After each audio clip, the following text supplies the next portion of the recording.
भाग्य को कोसने वाले व्यक्ति एक बार इस कहानी को ज़रूर सुने। एक बार एक इंसान अपनी ज़िंदगी से बहुत परेशान था।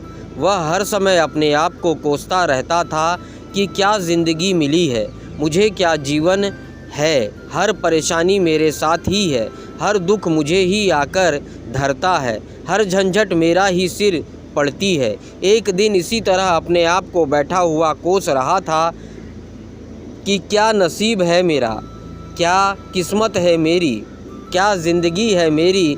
तभी अचानक एक बाज अपने शिकार को पंजे में दबाए हुए एक पेड़ पर आकर बैठ जाता है और वहीं पर अपने उस शिकार को खाने लग जाता है। यह परेशान आदमी जब उस बाज को देखता है तो कहने लगता है कि क्या ज़िंदगी है इसकी, क्या जीवन जी रहा है, मज़े का ना, इसे खाने की चिंता, ना पीने की, ना पहनने की और ना ही परिवार की। शिकार करता है और मस्त खुली हवाओं में कभी इधर उधर घूमता है, कभी उधर घूमता है और सारे दिन आसमान में उड़ता रहता है। असल ज़िंदगी तो यही है, जीवन तो यही जी रहा है। और फिर वह आसमान की तरफ देखकर ज़ोर ज़ोर से चिल्लाता है कि काश मैं भी एक बाज होता तो मुझे भी कोई दुख ना होता, मुझे भी कोई परेशानी ना होती। काश मैं एक बाज होता।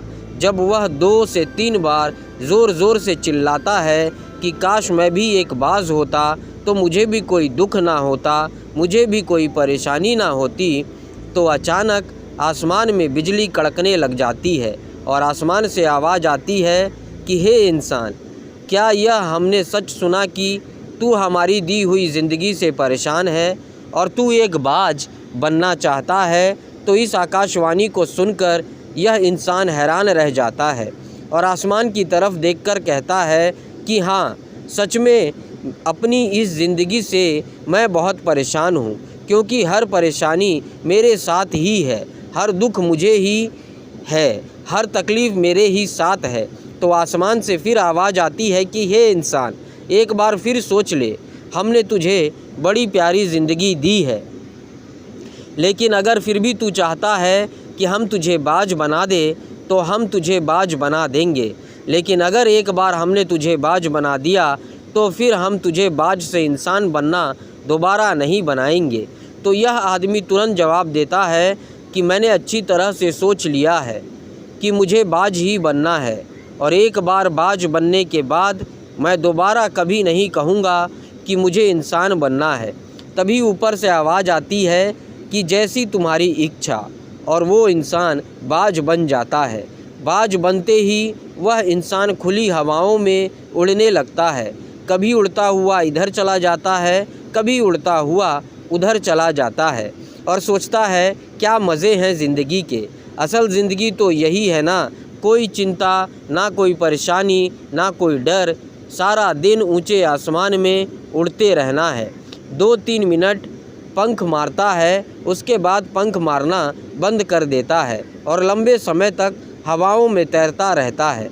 इसी तरह हवाओं में तैरते हुए शाम का समय नज़दीक आ जाता है तो यह सोचता है कि मेरे पास रहने का एक ठिकाना भी होना चाहिए, मेरा अपना एक घर होना चाहिए जहां मैं रात को आराम कर सकूं। तो यह सोचकर वह छोटी छोटी लकड़ियां इकट्ठा करने लग जाता है और एक ऊंचे पेड़ पर अपना घोंसला बनाने लग जाता है।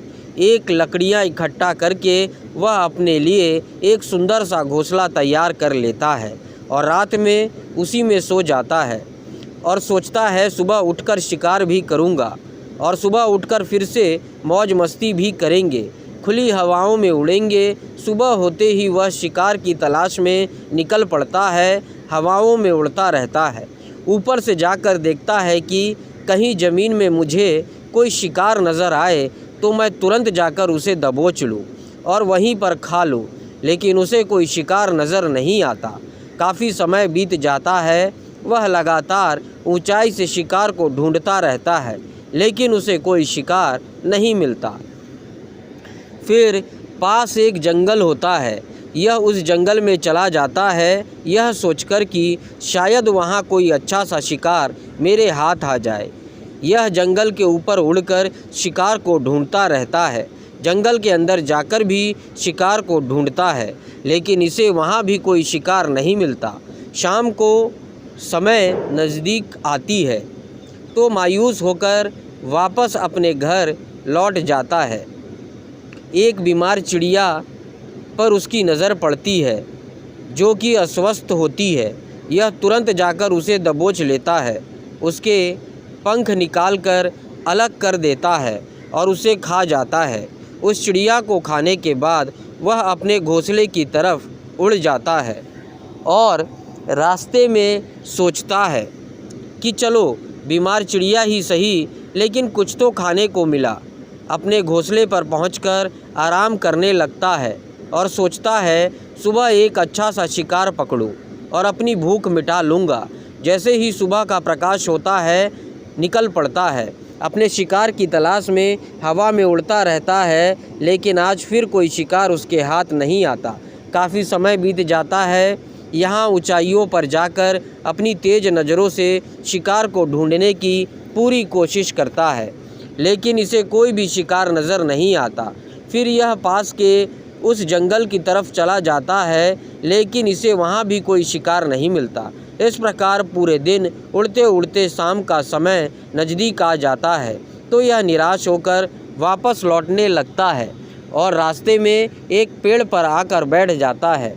सोचता है शायद आज फिर कोई बीमार चिड़िया मेरा इंतज़ार कर रही हो, लेकिन हर बार किस्मत मेहरबान थोड़ी होती है।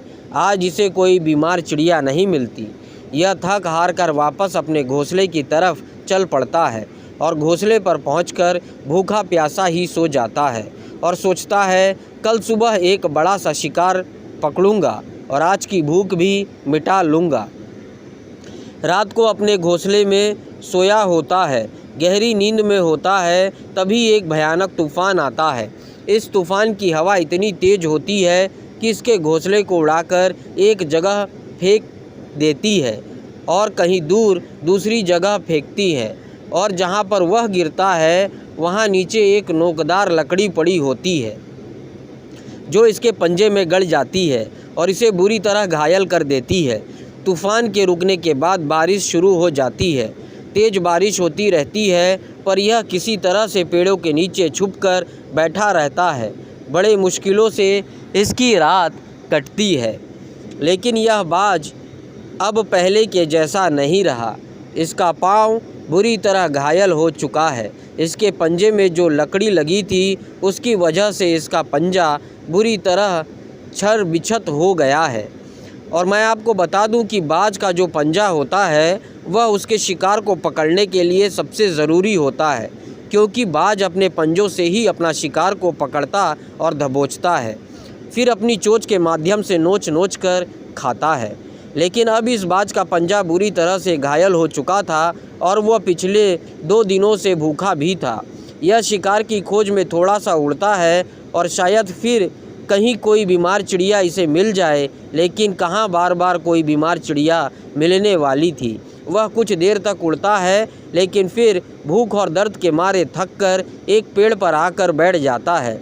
वह पेड़ पर आकर बैठ तो जाता है, लेकिन उसे पता नहीं था कि यहाँ एक और मुसीबत उसका इंतज़ार कर रही है, और वह मुसीबत यह थी कि 8-10 कौवों का एक झुंड मिलकर इसे परेशान करने लग जाता है। इसके ऊपर आकर इसके घाव में चोंच मारने लग जाते हैं। उन्हें भी पता चल जाता है कि यह बाज घायल है और भूख की वजह से कमज़ोर भी है। यह बाज उनसे बचने के लिए थोड़ा सा उड़ता है और फिर जाकर बैठ जाता है। उनसे पीछा छुड़ाने का प्रयास करता है, लेकिन वह फिर इसके पीछे आ जाते हैं तो यह फिर उड़कर थोड़ी दूर चला जाता है, लेकिन वह इसका पीछा नहीं छोड़ते और बार बार इसके पास आकर इसे परेशान करते हैं। कौवे अक्सर बाज के साथ ऐसा करते हैं, लेकिन फिर बाज भी उनके साथ एक खेल खेलता है। जब कौवों का झुंड बाज को परेशान करता है और उनका पीछा नहीं छोड़ता तो बाज हवा में सीधी उड़ान भरने लग जाता है। वह तेज़ी से सीधा ऊपर की ओर उड़ने लग जाता है।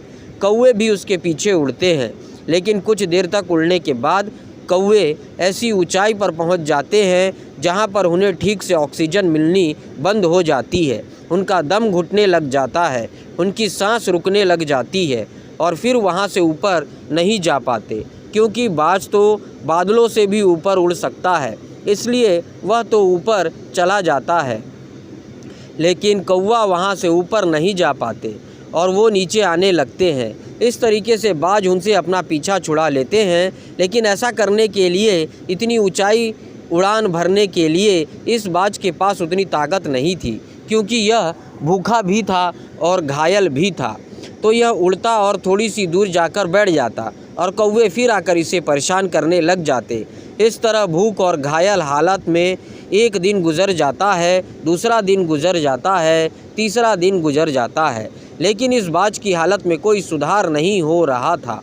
वह बद से बदतर होती जा रही थी। चौथे दिन जब यह बिल्कुल ख़त्म होने पर आ जाता है, इसके अंदर बिल्कुल ताकत नहीं बचती और इसका शरीर इसका साथ छोड़ने लगता है, तो यह किसी तरीके से उड़कर पास ही इंसानों के एक हॉस्पिटल में जाता है और उसकी छत पर आकर बैठ जाता है और वहाँ से आने जाने वाले मरीजों को देखता है और अपने आप से कहता है, काश आज मैं एक इंसान होता तो ऐसे छोटे मोटे जख्मों का हॉस्पिटल में इलाज करवा लेता, या किसी को बता देता कि मैं भूखा हूँ, परेशान हूँ, मेरे साथ वह परेशानी है। लेकिन आज मैं कुछ ऐसा बेजुबान परिंदा हूँ जो किसी से कुछ नहीं कह सकता, किसी को अपना दुख नहीं बता सकता, किसी से कोई मदद नहीं मांग सकता। यही बात सोचकर वह उसी छत पे अपना दम तोड़ देता है। वह अपनी जान की कुर्बानी तो दे जाता है, लेकिन साथ ही साथ हमें यह सीख भी दे जाता है कि आपको जैसा बनाया गया है, आप जैसे भी हो उसी में खुश रहो और उसी में बेहतर करने की कोशिश करते रहो, ना कि इस बात से परेशान रहो कि काश मैं ऐसा होता, काश मैं वैसा होता, काश मैं यह बन जाऊं। आपको जैसा भी बनाया गया है, आप उसी में अपना सर्वश्रेष्ठ करने का प्रयास करते रहो। दोस्तों, यह कहानी तो काल्पनिक है, लेकिन हम जीवन का एक बहुत ही महत्वपूर्ण नियम सिखा कर जाते हैं कि हम जैसे भी हैं अच्छे हैं, बस हमें उसी में अपना सर्वश्रेष्ठ करने का प्रयास करते रहना चाहिए। अगर वीडियो पसंद आया हो तो चैनल को लाइक और सब्सक्राइब करना ना भूलें।